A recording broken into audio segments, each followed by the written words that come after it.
Bruchim Habayim, welcome everyone. We're continuing Al Shulchan Aruch or Chaim, Siman Resh Mem Daled, Shabbat in the beginning, discussing the laws of a Jew and Gentile working together on Shabbat. What can you and what can't you have done by your workers on Shabbat?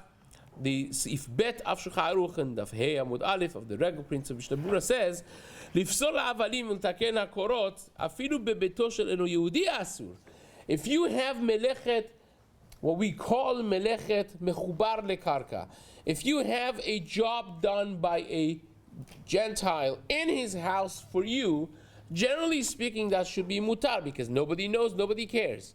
If he's sitting in his house sewing up a dress for you and nobody knows that this is a Jewish dress ordered by Reuben, that would be mutar given that it's not a day paid job, but rather you say, finish this dress up and you get paid X amount of dollars, and he decides to do it on Shabbat for his comfort, it's fine. But says the Shulchan Aruch, even in the same scenario, if he is doing work not just actually on your property attached to the ground, but even detached from the ground, but for the need of attached items. For example, if he is chopping wood and shaping them to logs for a wooden wall in your, or he is smoothing and cutting pieces of stone for the brick stone wall that you need in your house, in a Jewish house, even though that he's doing it in his house, that is considered melechet mechubar lekarka. This is one of the big chidushim of this siman, that even though in this scenario that he's doing it in his own domain, and you would think that for sure it should be mutar, it still would be problematic. Let's learn the Shulchan Aruch together. It says, Lifsol ha'avalim ultaken ha'korot, to cut the stones and to fix the beams of the wooden beams, afilu beveto shel eno Yehudi asur, even if he's doing it in his private domain, in his house, still is going to be asur, kevan dersorech mechubarhu, because it is meant to be put into the ground, into the attached domain of the Jew, attached to the ground. It will be still asubim asuken, if they already did. Lo yeshakeem bebinyan, the Shulchan Aruch says you're not to use them in your house. Those beams or stones that have been made on Shabbat, even though that for the Jew, even though that they've been done privately in the workshop or in the house of the goy, it's going to be asur to use them. Yeshomrim says the Ramah, the im eno mefursam shehu shel Yisrael shari. There are those who say that if it's not known that this is a Jewish item, then it's mutar. In other words, if you have Jerusalem stone for a Jewish shul, and everyone knows that this Jerusalem stone has been specifically ordered from overseas to be put in the exterior of this Bet Knesset, now it's going to be made and polished and cut by this company to be used, so that everyone understands that that's like a Jewish item. But if you have like a regular beams, regular stones, regular tiles that nobody knows, nobody cares that it is for a Jew, it says the Ramad are those who are more lenient. That's the shita of the kolbo that he brings over here, seemingly disagreeing with the first shita brought in Shulchan Aruch, which constitutes the shita of the Sfaradim, Moran of Shulchan Aruch. So let's take a deeper dive in this with the Mishnah Berura. The Chafetz Chaim writes, "V'davka k'sha'avanim v'korot hem shel Yisrael, untanam le'uman eno Yehudi lesatetam ultakenam, אבל אם אינו היהודי מסתת אבנים שלו, מתקן קורות שלו שהישראל עשה עמו קיבולת על כל, והברירה עוד ביד היינו יהודי, then it's mutar. Says the Mishnah Berura, במה דברים אמורים? When is it asur? Only if you purchase the stones, you purchase the logs, and you handed them to the goy to fix them. It's your items in his hands. But if he is a contractor, if he's a stone dealer, right? A tile seller, and you go to him, you say, I need kach v'kach amount of tiles, stones, beams, and he could choose what to give you, when to give you. It's his items until he delivers. Now, the fact that he's sitting there on Shabbat cutting stones for your project, but they don't belong to you until he gives them to you, then, says the Mishnah Berura, if your deal with him has been kavlanut, it's mutar. It's not mine. He's doing his own thing. I don't care that he means it for my business. I didn't tell him to work on Shabbat. I didn't tell him to do this for me. He decided to work on Shabbat for my project. He hasn't given the stones to me yet. I don't own them until he brings them to my project site and puts them in the ground. Therefore, says the Mishnah Berura, will be even if he has the sign on it that this is the project of 2652-26 Pico Boulevard, everyone knows that this is like a Jewish thing. Still, doesn't make a difference because you don't own it. He's doing it for himself. He's not doing it on your property site, and therefore it will be mutar. Says the Mishnah Berura, שזה לא נקרא עדיין מלאכת ישראל. כן כתב הדגול מרבבה. This is what the Nodab Yehuda writes on his comments in Shulchan Aruch, Sefer Dagul Mervava, וכבר קידמו בתשובת הרדב"ז. This is already a time long psak from Rabbeinu, none other than Rabbeinu David ben Zimra, one of the great names of the Poskim, perhaps one of the latest generations of the Rishonim, or the first generation of Achronim, debatable. Bechelek Shishi Siman Nun Vav. That's where the Radbaz discusses. Ach Shasiyem Sham, but he writes at the very end of the Tshuva over there, Tim Hayahinu Yehudi Mesatet Otam B'Shabbat Samuch LeBinyan.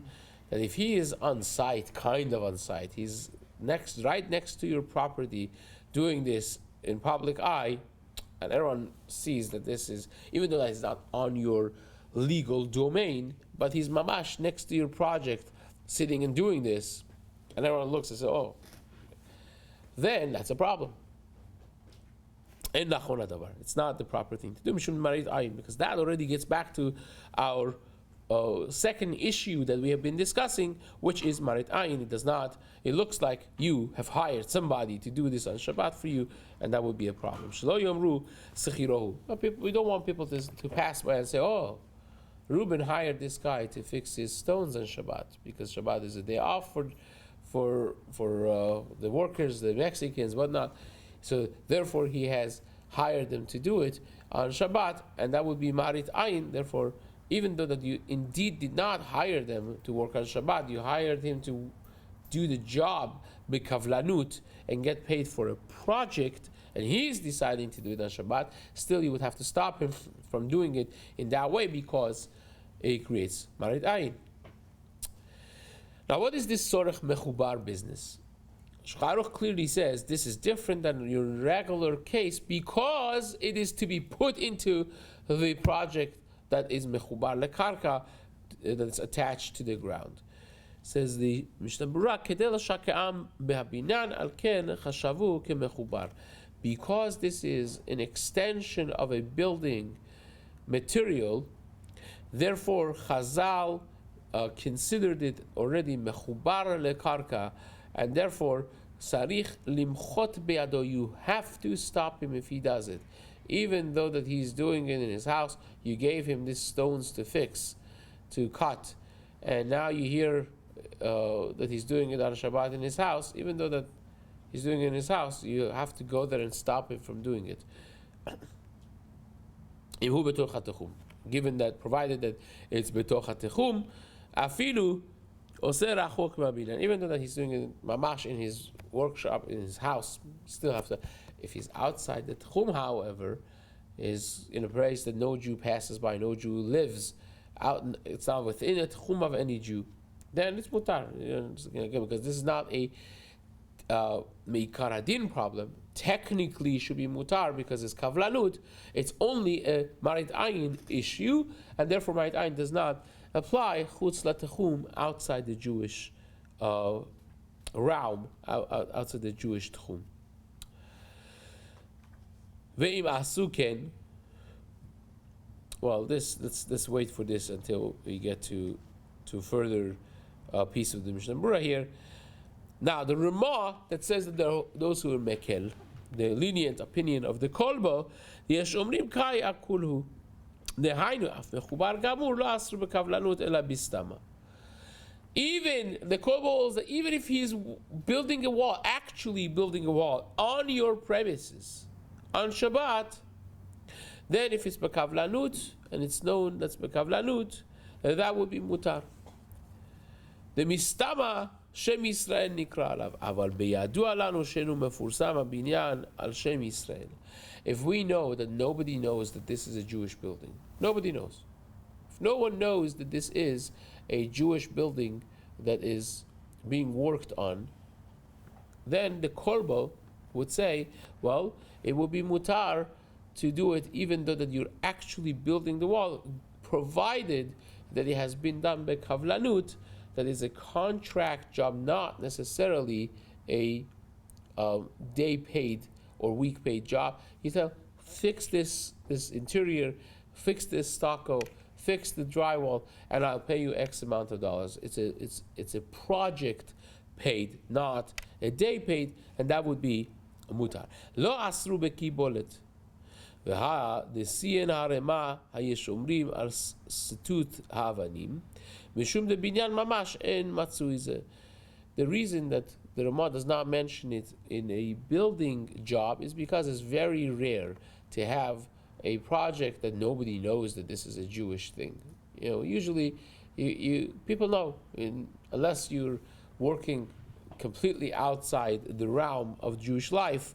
People usually know, and that would become a problem. But according to this kula that the Ramah brings, again, Maran seems to not go with this. For the Sfaradim, will perhaps be different. But this leniency that the Ramah brings, says the Chafetz Chaim, would apply if you would find a case of binyan. It would even apply to binyan. If you find a case that nobody knows that this property is a Jewish property, and it's not within the tchum at all, and all of that, and you made it bekibolit, it's a project paid job, then it will be mutar even to actually build the wall. Forget about fixing the avanim, fixing the stones. Fine. Says the Chafetz Chaim, when it says it's mutar, you don't have to stop the goy doing it on Shabbat. Well, of course, you can't tell him to do it on Shabbat, right? You can't tell him, well, by the way, you could work. If you realize that he's doing on Shabbat, because you're checking their location, you're checking the project's progress, and you know that they worked on Shabbat, you don't have to stop them. But not that you go chas v'shalom and tell them to work on Shabbat. And that's only if the goy is working privately, or it's far from the building site, that it's not known that this job is a Jewish job. Many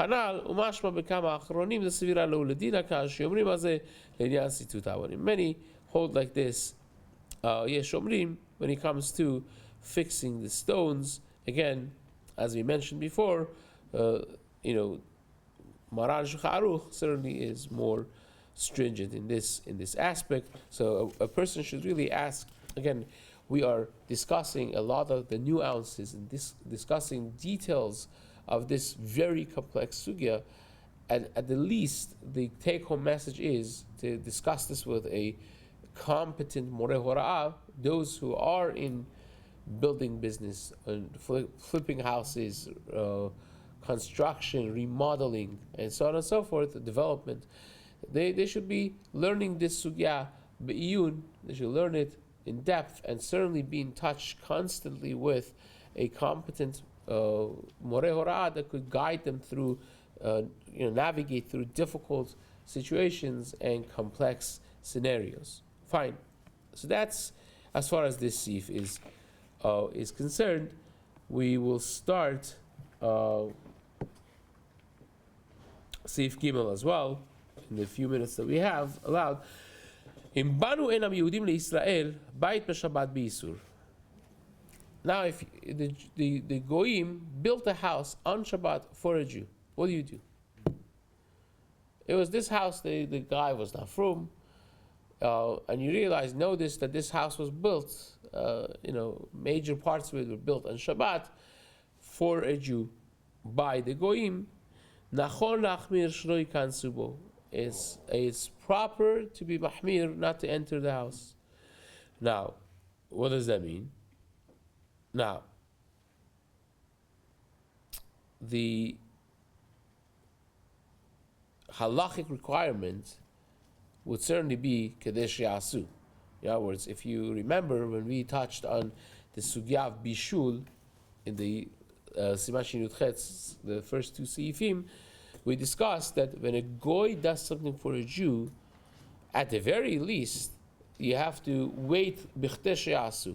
The amount, you can't have benefit from that job that the Goy did for a Jew, the amount of time that it would take him to do it. So if he cooked and it takes 2 hours to cook, until 2 hours after Shabbat, you cannot use the food. Right? So that we discussed. So here, that goes without saying, right? The waiting of B'Chdesh Yasu, it will be minadin. That's a requirement. It's not a midat hachassidut. But we're talking about after that. Imagine if it takes, let's say, the building project that he did takes 6 months. So 6 months will be minadin that he can do, right?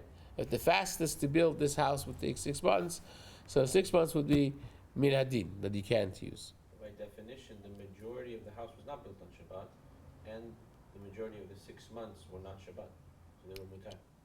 Correct. So you're asking a very good question. You're asking that if we had a project that only was working on Shabbatot, and it would take 6 months to build this project, then that would be correct. But you have to now cheshbon, if you had Shabbat mixed with it, was it important, was it not important, was it just painting the house, which you're not really benefiting from the paint necessarily, you could have lived in there without the paint, is that considered a job? That gets into a lot of the details of this halakha, of how do we exactly do the ratio if they were working every single day of the week, and 1/6 of it, we usually work 6 days a week, 1/6 of it would be Shabbat, the other 5/6 would be Yemot Chol. So do we still say that the B'Chdesh Yasu would be 1/6 of the 6 months, and therefore it's like 1 month wait? Okay, they're all good questions, good points, but nevertheless, I'm just clarifying that the Shulchan Aruch does not mean that you could Meikaradin move in right away, and it's just nachon, it's midat chassidut to wait and not to enter the house at all. What it means, you have to, of course, wait the B'Chdesh Yasu of Melechet Shabbat. You have to wait that amount of period of time that would take for them to build it, and that would be Meikaradin. Is this for yourself, or if you're a guest at the person's house who the house was built by? If it was built for a Jew, the Jew cannot benefit from it. Does that mean, can I benefit from it as the neighbor? Can I go into the guy's house? So that also we discuss in Siman Yud Chet, that the Bnei Beito, people who are attached to this fellow, are considered like himself. His guests, we're talking about Bishul there in that case, because if I'm allowing my guests to use it, so I'm benefiting from it as well. If it's some unrelated thing, which usually never happens, that would be perhaps different. Now, if you built a house, an additional room in a house, you didn't build a house, but you made an AUD, you added a room, right? And you did that on Shabbat. This guy has a day job, and Shabbat is off, so every Shabbat he would come and build for you. This is very common, actually. You have people who could come only on Shabbats and work because they have 5 days a week, they have a day job, and on Shabbats they get side gigs that they work on. So you had a project and you finished your ADU or your addition of a room to your house, done on Shabbat. What? Or it doesn't matter? No, Shabbat. No. Shabbat. You had it done on Shabbat. So that, we don't say, well, the house is batel, the room is batel to the house. The majority of the house is mutar to live in, so you could live in this room as well. No. It's not, the same shcharach would apply. It's nachon not to use this room of the house that was built be'isur, right? It's an important element as well, and all of this is talking about when it was built be'isur. That means it was inside the tchum. People knew about it. It was a marit ayin of some sort, even though that you did bekavlanut, it was at least still asur because it was marit ayin. But if it was bekavlanut and it was outside the tchum, then that would of course not be the same. Now, if it was built beheter, for instance, it was outside the tchum, there's no marit ayin over there, and you did it bekavlanut, then it's of course mutar to live in it, even though that you are considered tamei hacham, you're adam chashuv, an important person. You don't have to be machmir at all, says the Kaf HaChaim in this case. Now there are those who say that you should be machmir not to enter a house that was built by Jews or mechal Shabbat, right? Be'isur. So it's not just the Amiral Akum or Melechet Goy that is Asur, but if it was done by Jews that are Mechal Shabbat, it will be also a problem because they were Mechal Shabbat. Even though that they are not Ma'aseh